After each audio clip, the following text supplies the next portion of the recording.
श्री कृष्ण कहते हैं, तुम्हारे बीते हुए कल को मैं ठीक नहीं कर सकता, लेकिन तुम्हारे वर्तमान में अगर तुम अच्छा कर्म करोगे तो मैं तुम्हारे आने वाला कर्म जरूर उजागर करूँगा। आज के ज़माने में कोई अपना नहीं होता, सिर्फ लोग तब तक साथ देते हैं जब तक उनका स्वार्थ होता है। अगर कोई अकेला है तो इसका मतलब ये नहीं कि उसे कोई पसंद नहीं करता, बल्कि वो अकेला इसलिए है उसने दुनिया की औकात देखी है। लोगों को परखने की आदत डालो। जैसे हर चमकती चीज़ सोना नहीं होती, वैसे ही हर अच्छा दिखने वाला इंसान सच्चा नहीं होता। अकेले रहने का मज़ा ही अलग है, ना किसी की ज़रूरत और ना किसी से मोह। सफाई वहाँ देना चाहिए जहाँ उसे सुनना और समझने वाला एक बुला दिमाग हो। मेहनत एक ऐसी चाबी है जो बंद भाग के दरवाजे को भी खोल देती है। डाली से गिरते हुए पत्तों ने क्या खूब कहा है कि अगर बोझ बन जाओगे तो अपने ही तुम्हें गिरा देंगे। क्रोध को प्यार से, बुराई को अच्छाई से, स्वार्थ को उदारता से और झूठे व्यक्ति को सच्चाई से जीता जा सकता है। जिस तरह समुद्र के खारे पानी को गर्म करने के बाद नमक के कण दिखाई देते हैं, ठीक उसी तरह से जब हम ध्यान, भक्ति और तप करते हैं तब हमें भगवान के दर्शन होते हैं। इसके लिए हमें हमारी बुराइयों को छोड़ना पड़ता है, तभी हम ईश्वर को प्राप्त कर सकते हैं। अगर आपको बहुत सारे परेशानी से गुजरना पड़ रहा है तो आप खुश हो जाएं, क्योंकि भगवान की नज़र आप पर है। देर से ही सही, लेकिन वो आपकी जरूर सुनेंगे।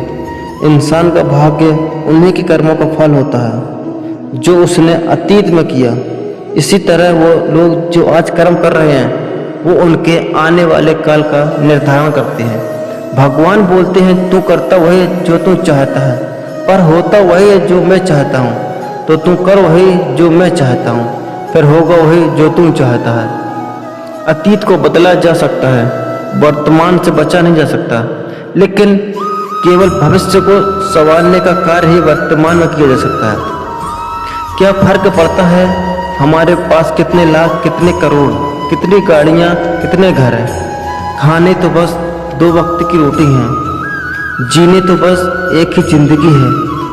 फर्क सिर्फ इस बात से पड़ता है कि हमने कितने पल खुशी से बिताए, कितनों की खुशी की वजह हम बन पाए। सुख दुख एक सिक्के के 2 पहलू हैं। जहाँ सुख होगा वहाँ दुख भी होगा, और जहाँ दुख होगा वहाँ सुख होगा। इसलिए सुख दुख के बारे में बिना सोचे निरंतर अपने लक्ष्य को प्राप्त करने के लिए प्रयास करते रहना चाहिए। एक बात हमेशा याद रखो, किसी के सामने गिड़गिड़ाने से ना मोहब्बत मिलती है ना इंसाफ। इसलिए अपने स्वाभिमान को जिंदा रखो। कोई अगर आपकी किस्मत में होगा तो वो आपके पास खुद चल कर आएगा। दूसरों को हराने का मौका मत दो, बस खुद को आगे ले जाने की जिद पालो।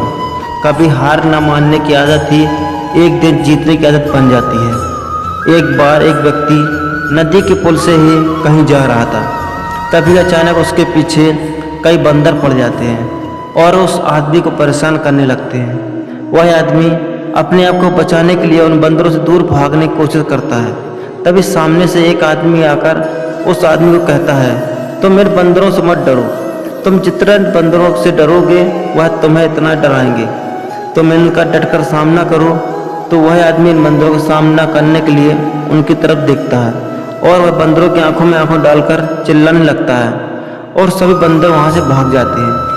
हमारे जीवन में भी नकारात्मक विचार इस बंदर की तरह है। जितना हम इन बंदरों से डरेंगे उतना ही पीछा हमारा करेंगे, और जैसे ही हम इनका डटकर मुकाबला करेंगे वह भाग जाएंगे। सिर्फ 2 ही चीज़ मनुष्य के भाग्य का निर्माण करती हैं। पहला, स्वभाव। अगर आपके स्वभाव में अच्छाई हो कि नम्रता और गुण है तो आपका भाग्य चमकेगा। अगर आपका स्वभाव खोटी, आलसी है तो आपका भाग्य बिगड़ना अनिवार्य है। इसलिए अपने भाव को अनिवार्य, मधुर और आकर्षक बनाएं। दूसरा, आपकी वाणी बोलना तो आदमी 2.5 साल की उम्र में ही सीख जाता है, परंतु कब, कहाँ और क्या बोलना है उसे जिंदगी भर भी समझ में नहीं आता। जिसे बोलना आ गया कब, कहाँ और कितना बोलना चाहिए तो समझ लो वह सफल होने के लिए कोई नहीं रोक सकता। पिता से बड़ा कोई सलाहकार नहीं, माँ की छाँव से बड़ी कोई दुनिया नहीं, भाई से अच्छा कोई भागीदार नहीं, और बहन से बड़ा कोई शुभचिंतक नहीं। इस मतलब दुनिया से कोई मतलब ना रखो। और मतलब रखना है तो अपने मतलब से मतलब रखो। अगर तुम्हारे घर आग लग जाए तो लोग सहानुभूति प्रकट करने आते हैं, वो कहते हैं बहुत बुरा हुआ। और अगर तुम्हारा घर बड़ा हो जाए, एक और मंजिल बन जाए, तो कोई तुम्हें बधाई देने के लिए नहीं आएगा। जरा सोचिए, जब आपके साथ कुछ अच्छा होता है तो कोई कहने नहीं आता कि अच्छा हुआ जानकर खुशी हुई, मगर आपके साथ कुछ बुरा होता है तो जरूर कुछ लोग आकर जरूर कहेंगे अरे सुनकर बुरा लगा। अगर जब वो कहते हैं कि अरे बहुत बुरा हुआ, तब तुम जानोगे कि मैं तो सिर्फ मजे ले रही हूँ। दुआएं मांगने से किसका भला होता है? मिलता तो वही है जो हमने बोया होता है। तुम नीचे गिर के देखो, कोई भी नहीं आएगा उठाने। तुम जरा उठकर तो देखो, सब आएंगे गिराने। एक बात हमेशा याद रखना, अगर शराब की दुकान पर बैठकर दूध पियोगे तो तुम्हें शराबी का ही दर्जा मिलेगा, और अगर किसी मंदिर में बैठकर शराब भी पियोगे तो तुम्हें एक संत का दर्जा दिया जाएगा। इसलिए आप किसके साथ उठते बैठते हो ये बहुत मायने रखता है। जब एक इंसान का भगवान पे शक नहीं हक हो जाता है तो मत पूछो फिर कैसे कैसे चमत्कार होता है। जो अब तक नहीं हुआ वही हो जाता है। बन के रोशनी सारा अंधेरा दूर हो जाता है। जो भीड़ में चलते हैं वो भीड़ में कहीं खो जाते हैं। जो अकेले चढ़ते हैं इतिहास वही बनाते हैं। इतिहास गवाह अकेले चलने वाले के पीछे ही भीड़ खड़ी होती है। एक बार एक संत के पास 2 तोते थे। एक दिन एक आदमी उस संत के घर आया। दोनों तोते अलग अलग पिंजरे बंद थे। जैसे ही उस आदमी ने इस संत के घर में प्रवेश किया तो एक तोते ने बोला, राम राम, आपका स्वागत है, आइए बैठिए। उसको देखकर बहुत खुशी हुई। ये सुनकर उस आदमी को बहुत अच्छा लगा। अरे वाह, ये तो कितना मीठा बोल रहा है। फिर उस आदमी ने दूसरे तोते की तरफ देखा। उस तोते ने उस आदमी को इतनी गालियाँ बकी कि उसको मारो, पीटो, लूटो। ये सुनकर उस आदमी ने उस संत से कहा कि अरे संत जी, ये क्या मामला है? एक तोता गालियाँ बक रहा, दूसरा तोता इतना मीठा बोल रहा है। आइए स्वागत है, ऐसे मीठे मीठे शब्द बोल रहा है। संत ने कहा, मैंने इन तोतों से एक जिंदगी का पाठ पढ़ाया। जब ये दोनों तोते पैदा हुए तब मैंने एक तोते को डाकू को भेज दिया था और दूसरे तोते को एक साधु के यहाँ भेज दिया था। जो तोता साधु के घर पर चला गया वह कहता है राम राम, आपका स्वागत है।